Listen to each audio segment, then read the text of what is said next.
What is going on, guys? Welcome to your 72nd Java tutorial, and in this tutorial I'm going to be teaching you guys how to build a multiple selection list.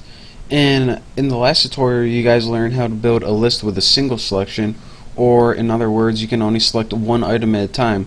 But in this tutorial I'm going to be building a program where there's a list on the left with a bunch of items, and there's a button in the middle, and when you select a bunch of items on the left and click the button, it moves it to the right. So it's going to be a pretty cool tutorial. And actually the cool thing about this tutorial is all the hard stuff we need to do is already built into Java, so I just need to teach you the methods. So let's go ahead and get started. Make sure you have all your imports right there. I'm going to go ahead and minimize that, and now let's go ahead and start making some variables.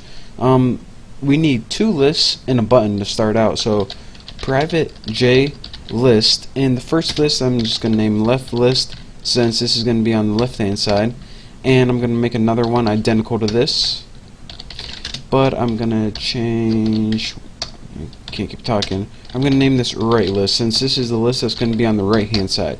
So now we made two variables for left list and a right list, and they're both J list.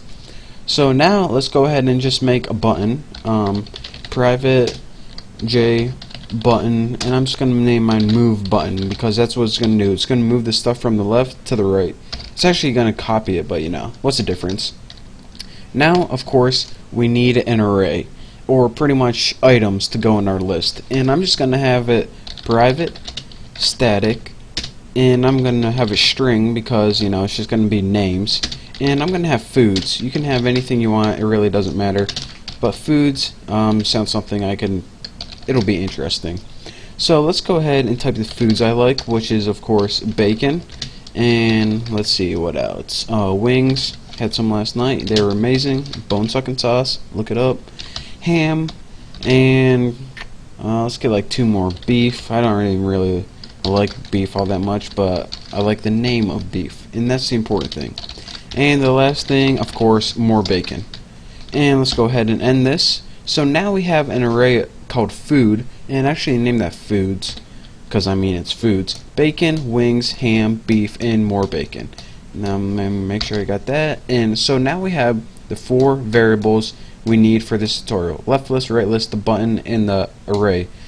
So now let's go ahead and start, well, I guess we can go ahead and start building our constructor. So public GUI, of course it doesn't take any arguments, and let's go ahead and add a title first called super. Just name it title, and make a layout next. So set layout, and of course nothing new here. We're going to build new flow layout with empty parameters. And now let's go ahead and start editing that list on the left. The first thing we need to do is populate it with the foods. So it's new JList, and anytime you use a JList, it takes the argument of an array. Or in other words, what items do you want to put in it? So we want to put those foods in it. So let's go ahead and put foods in it. Bam, a little too easy. The next thing we're going to want to do to left list is, if I spell it right, is add the visible row count. So set visible row count, and make sure, bam, look at that. How easy is that? So how many of these items do you want to see by default? And I want to see 3 items by default. So now that our list is 5 items, but we can only see 3, what we need to do is add something called a scroll pane that we're going to add later on. But for right now, left list dot set selection mode right there. Too lazy to type it. And I'm going to go ahead and end this statement. And our selection mode, unlike before, it's going to be list selection model, not Mosel, model dot right there, multiple selection. And what this means is, unlike last time where you can only select one thing at a time, with multiple interval selection, using your control and shift keys on your keyboard, you can select multiple items at a time using this. So now the last thing that we need to do to our left list is add it to the screen.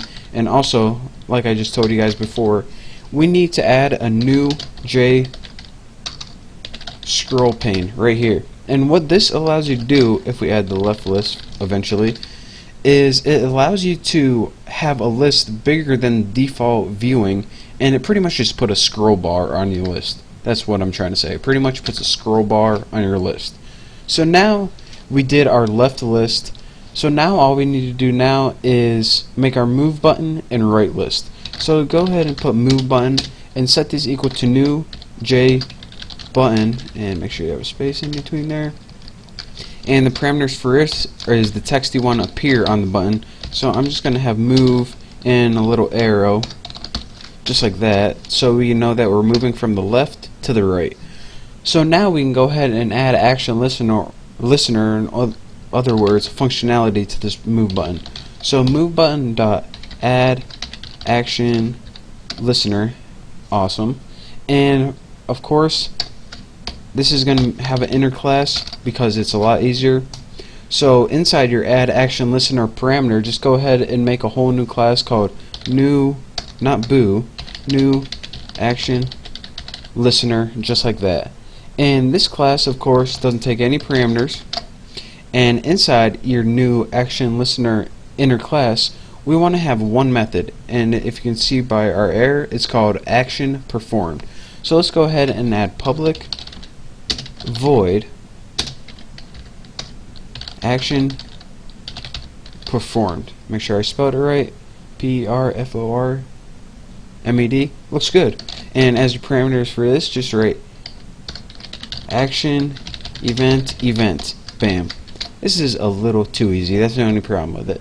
Now we can finally get to the good stuff of what we want to do. Again, this is all default stuff that you need. That's how they just made the program. But now we get to the custom stuff, what we want to actually do. Well, the first thing we want to do when we click the move button is build our right list. We already built that left list, but the right list depends on what we select in the left list. So go ahead and type right list dot, and the first thing we need to do is set the list data, or set the things we want in the list. So go ahead and set list data, and what this does is it takes an array as its argument, just like just like JList took an array as its argument. Set list data is also going to take an array as its argument to set the list data. So how do we get an array of selected values from a left list? Well, this is another cool thing. Just go ahead and type left list dot get selected values right there. How awesome is that? Get selected values.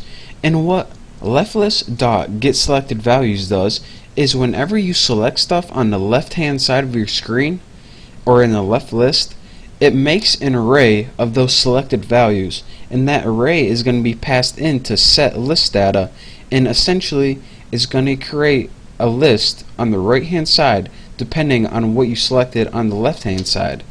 How cool is that? We don't have to make a new method for set list data. We don't have to make a new method for get selected values. Everything's already built in method. So that is, it's just awesome. So now that we made this button and we added some functionality to it, let's go ahead and do one last thing, and of course we need to add it to the screen. So let's just go ahead and click add move button, and now our move button is added to the screen. So in the next tutorial we're going to be finishing up this program and actually building a right list, and you'll see what I mean in the next tutorial. So for now, I guess I'll see you next time. Thank you guys for watching. Don't forget to subscribe, and I will see you soon.